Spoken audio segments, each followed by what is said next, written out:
Hello students, आधारशिला विद्यापीठ online YouTube classes में आपका स्वागत है। कक्षा 6 का हमारा टॉपिक विविधता की समझ हम पढ़ने वाले हैं। आपकी कक्षा में चारों तरफ नज़र दौड़ाइए। क्या कोई ऐसा साथी जो बिल्कुल आपकी तरह दिखता हो या दिखती हो? इस पाठ में आप पढ़ेगी कि लोग एक दूसरे से कई मामलों में भिन्न होते हैं।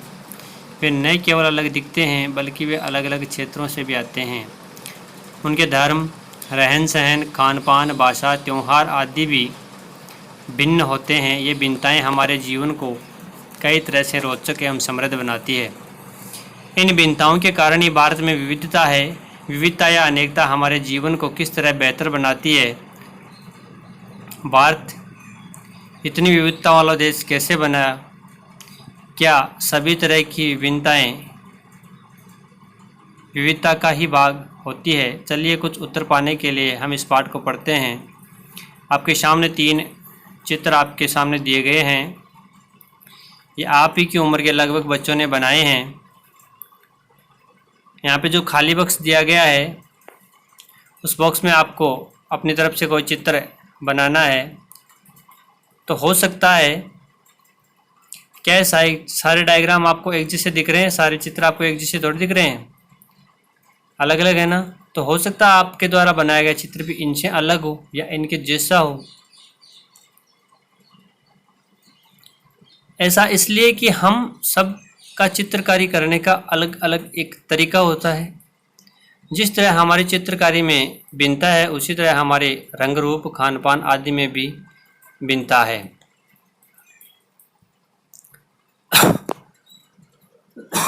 सॉरी। अपने बारे में निम्नलिखित जानकारी दीजिए। बाहर जाते समय मैं पहनना पसंद करती हूँ। खालिस्तान में आपको भरना है कि आप क्या पहनना पसंद करते हैं या करती हैं। मैं घर में बात करती हूँ। किस भाषा में बात करते हैं? हिंदी, अंग्रेजी, किस प्रकार की भाषा आप यूज लेते हैं वो आपको लिखना है। मेरा पसंदीदा खेल है। खालिस्तान में आपको अपनी रुचि का खेल लिखना है। मुझे के बारे में किताबें पढ़ना पसंद है। रिक्त स्थान में आपको भरना है कि आपको भूतों की कहानियाँ पढ़नी पसंद है। रामायण, महाभारत, गीता, उपन्यास, क्या चीज़ आपको पढ़ना पसंद है आपको यहाँ पे लिखना है। आपके अध्यापिका की सहायता से ये पता कीजिए कि आप में से कितनी साथियों के जवाब एक जैसे हैं। क्या कक्षा में कोई ऐसी साथी भी है कि जिसकी रुचि आपकी रुचि से हूबहू मिलती है? शायद नहीं हो। हालांकि ऐसा होगा कि कई साथियों के कुछ जवाब आपके जवाबों से मिलते जुलते होंगे। कितने साथियों को आपके जैसी किताब पढ़ना पसंद है? आपकी कक्षा के विद्यार्थी कुल मिलाकर कितनी भाषाएं बोलते हैं? इनसे अब तक आपको यह अंदाज़ा हो गया होगा कि कई मामलों में आप अपने साथियों की तरह हैं और कई मामलों में आप उनसे अलग हैं। किताब की भाषा में आपको समझ आ रहा होगा कि यहाँ पे स्त्रीलिंग शब्द ज़्यादा प्रयोग किए गए हैं। इसके पीछे मैं आपको रीज़न बता दूँ। इतने दिन जो किताबें आती थी उसमें पढ़ने वाले को पुल्लिंग यानी विद्यार्थी और पढ़ाने वाले को एक अध्यापक, टीचर माना जाता था। स्त्रियों को बराबर सम्मान दर्जा देने के लिए ऐसा किया जा रहा है। तो आप इसे न घबराएं कि इसमें अध्यापिका दिया गया है या फिर यहाँ पे आपके जैसी हूबहू मिलती होगी। स्त्रीलिंग जो शब्द प्रयोग किए गए हैं तो इनसे आपको, आप यदि लड़के हैं तो पुल्लिंग मान के ही चलें और यदि आप लड़की है तो सही है, जो चल रहा है वही चलने दें। अब दोस्ती करना।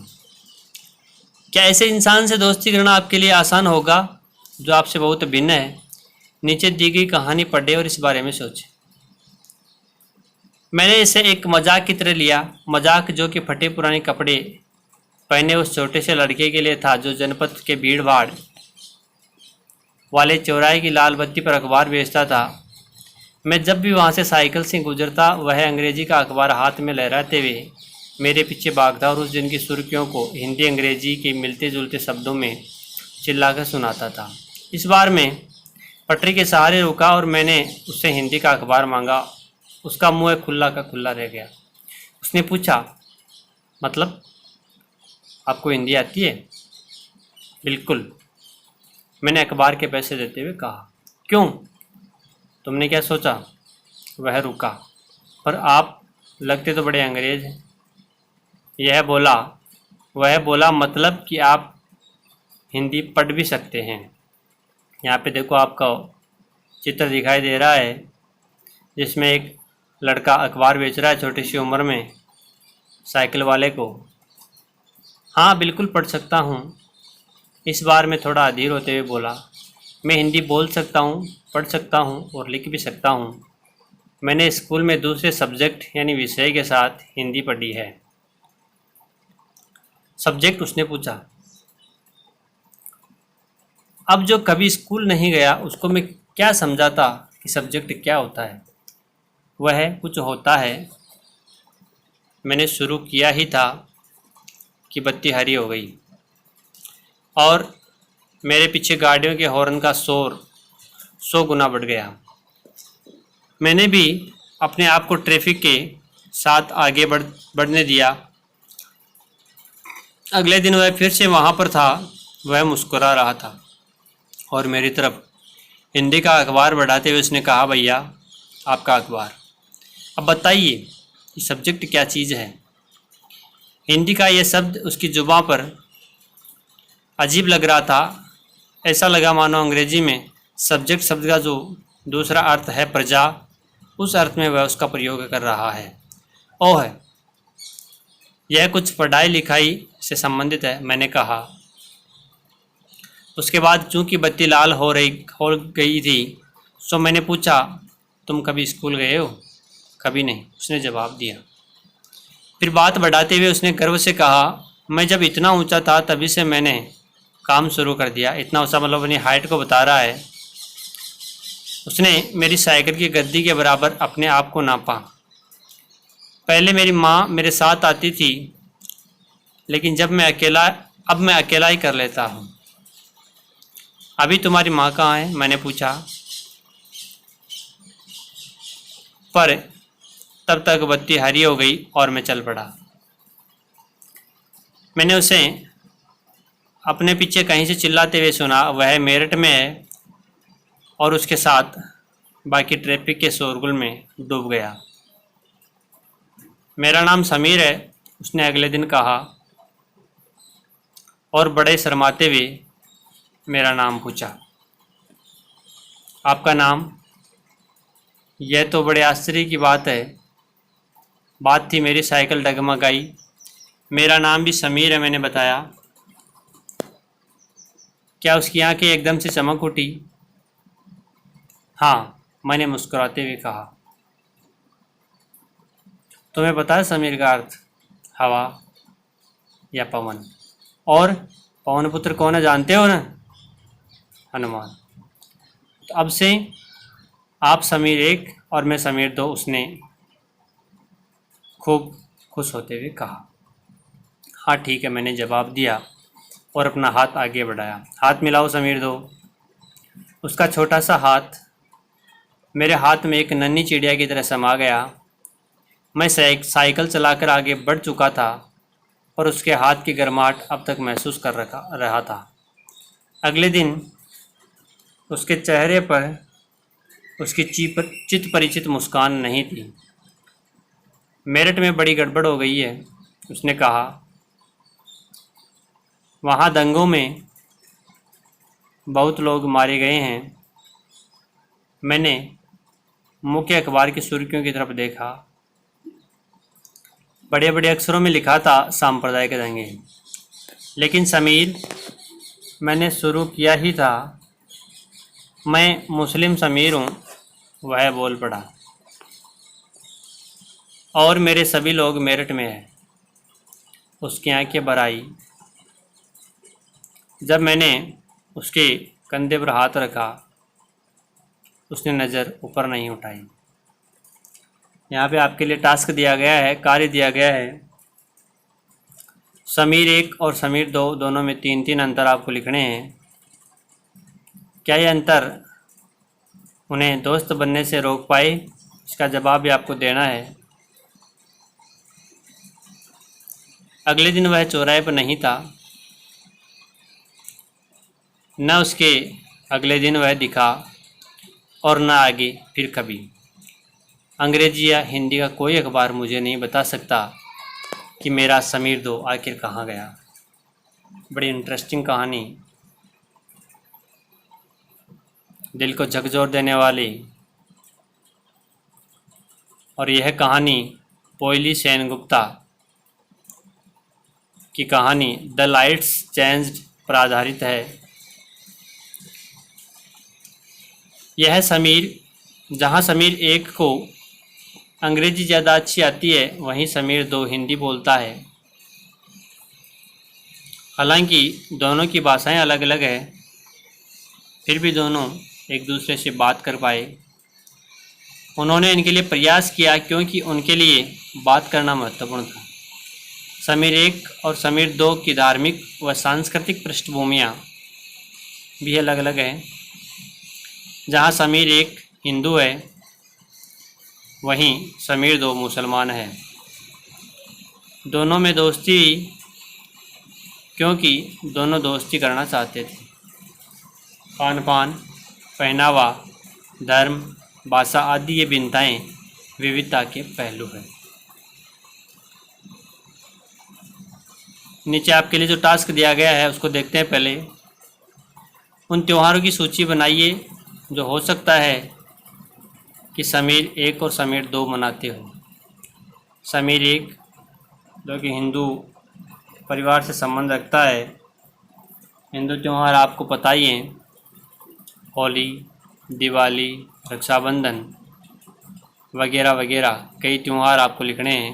समीर 2 जो मुस्लिम है, ईद, मुहर्रम, ताजिया वगैरह जो भी त्यौहार वह मनाता है, उन सबको आपको सूची बनानी है। क्या आप ऐसी किसी परिस्थिति के बारे में सोच सकती हैं जब आपने उससे दोस्ती की जो आपसे बहुत अलग हो? इसका वर्णन एक कहानी के रूप में आपको करना है। आगे देखते हैं। अपनी विविध धार्मिक और सांस्कृतिक पृष्ठभूमियों के अलावा समीर 1 और समीर 2 कई अन्य मामलों में एक दूसरे से अलग अलग थे। उदाहरण के लिए समीर 1 ने स्कूल में पढ़ाई की थी, जबकि समीर 2 अखबार बेचता था। समीर 2 को स्कूल जाने का मौका मिला ही नहीं। आपने संभवतः अपने इलाकों में ऐसे कई लोगों को देखा होगा जो गरीब हैं, जिनकी भोजन, घर और कपड़े की ज़रूरतें भी पूरी नहीं हो पाती। यह फ़र्क उस फ़र्क से अलग है जिसके बारे में हमने पहले पढ़ा।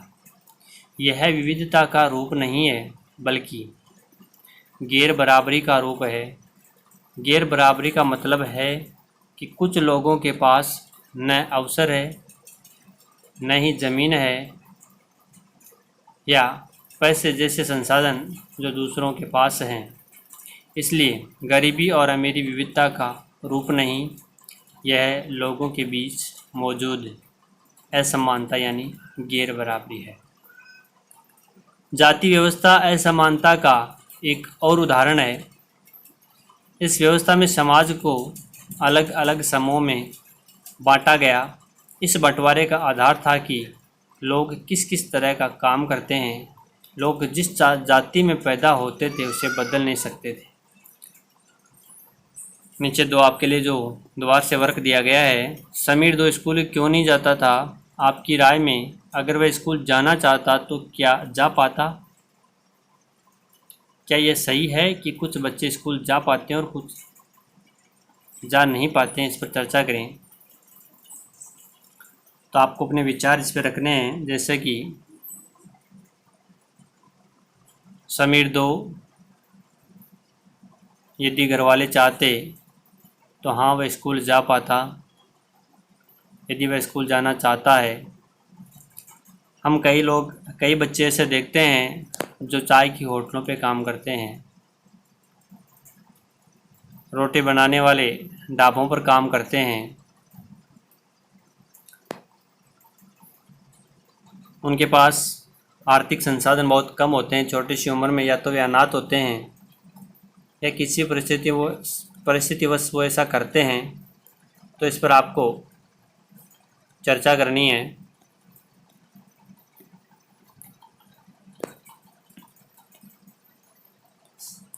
उदाहरण के लिए, अगर आप कुम्हार के घर पैदा हो गई तो आपकी जाति कुम्हार ही होती और आप बस वही बन सकती थी। कोई व्यक्ति जाति से जुड़ा अपना पेशा भी नहीं बदल सकता था। इसलिए उस ज्ञान के अलावा किसी अन्य ज्ञान को हासिल करना जरूरी नहीं समझा जाता था। इससे गैर बराबरी पैदा हुई। आप इस बारे में अगले पाठों में पढ़ेगी। अगला टॉपिक है, विविधता हमारे जीवन को कैसे समृद्ध करती है। जैसे समीर 1 और समीर 2 दोस्त बने, ठीक वैसे ही आपकी भी सहेलियां होगी जो आपसे बहुत अलग होगी।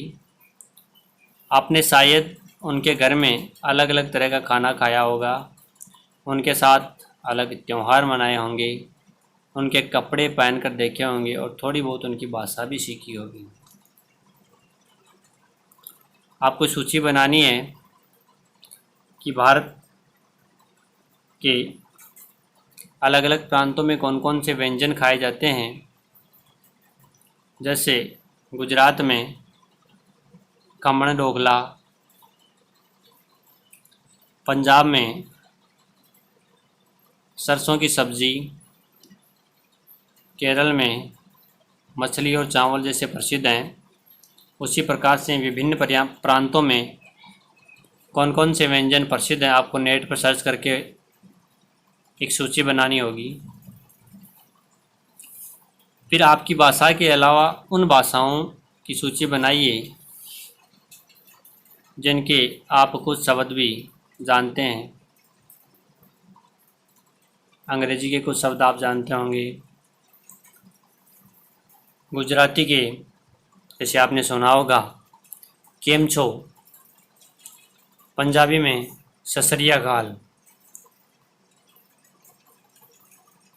कई शब्द आपने विदेशी भाषाओं के सुने होंगे या हमारे भारत की अनेक भाषाओं के आपने सुने होंगे।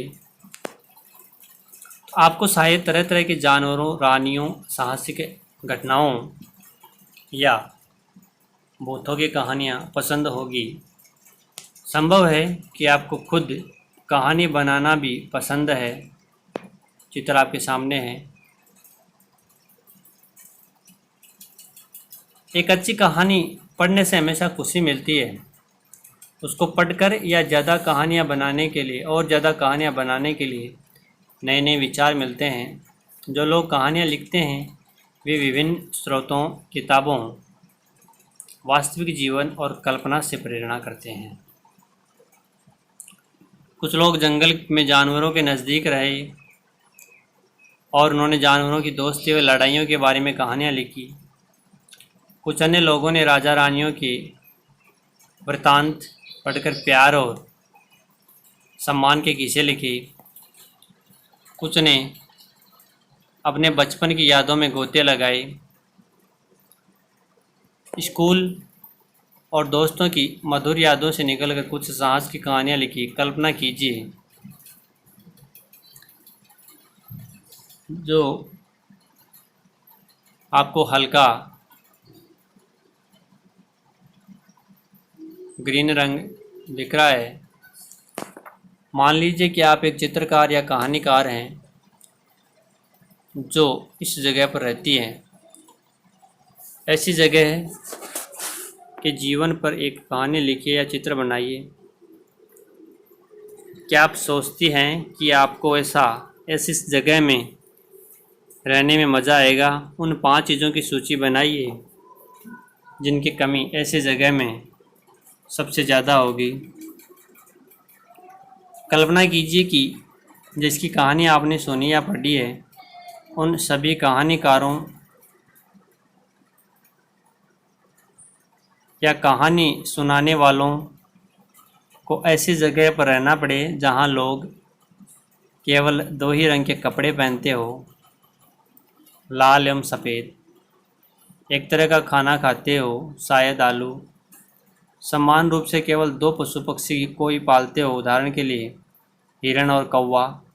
और केवल सांप सीढ़ी खेल से अपना मनोरंजन करते हो। ऐसी जगह रहकर वे कैसी कहानियाँ लिख पाएंगी? जो आपका सवाल पूछा था, मान लीजिए आप एक चित्रकार या कहानीकार हैं, इसमें आपको जवाब देना है। भारत में विविधता। इसके नीचे पहले हम इस चार्ट को देखेंगे। नीचे एक चार्ट दिया गया है। भारत के लोग विविध तरीकों से नीचे लेके काम करते हैं। यहाँ उनमें से एक तरीका बताया गया है, दो तरीके और आपको लिखने हैं, जैसे प्रार्थना, इबादत करना, तो हम भक्ति गीत गाना। ईसाइयों में प्रे होती है, इबादत करना भी भक्ति का रूप है। भजन कीर्तन भी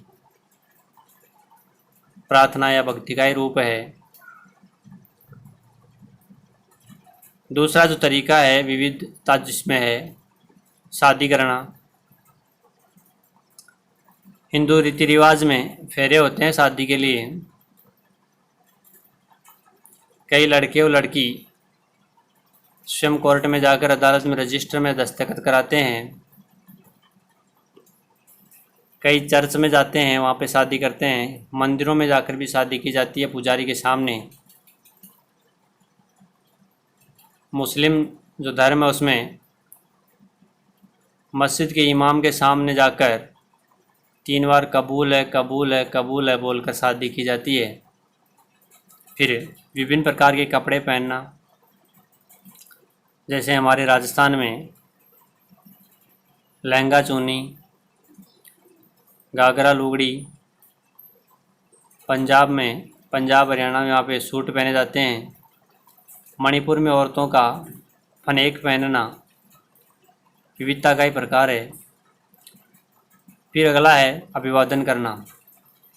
एक अभिवादन करने का तरीका दिया गया है झारखंड के आदिवासियों का, एक दूसरे को जोहर कहना। हमारे राजस्थान में राम राम सा कहते हैं। कई लोग नमस्कार करते हैं और कई किस प्रकार से करते हैं आपको लिखने हैं। चावल पकाना, मीट या सब्जी डालकर बिरयानी पकाना एक तरीका हो गया। फिर दूध में चावल पकाना यानी खीर बनाना भी दूसरा तरीका हो गया। और चावल से क्या क्या व्यंजन बनते हैं वो आपको यहाँ पे लिखने हैं।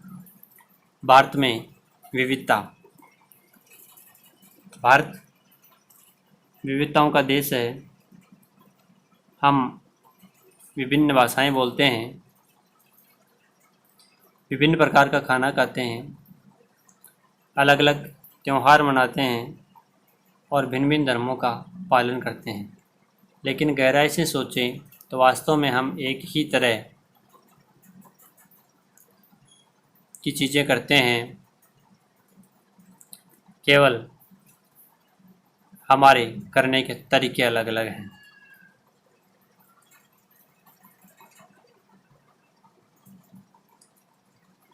हम इसमें इतना ही देखेंगे,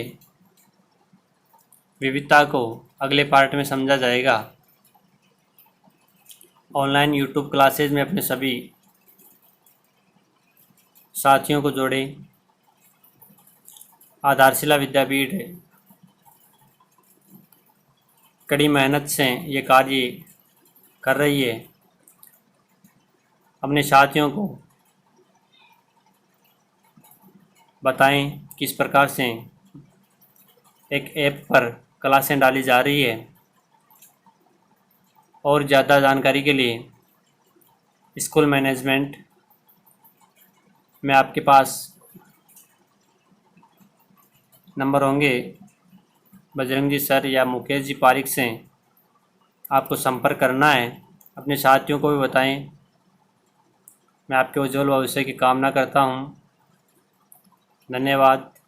हम विविधता को अगले पार्ट में समझेंगे। धन्यवाद।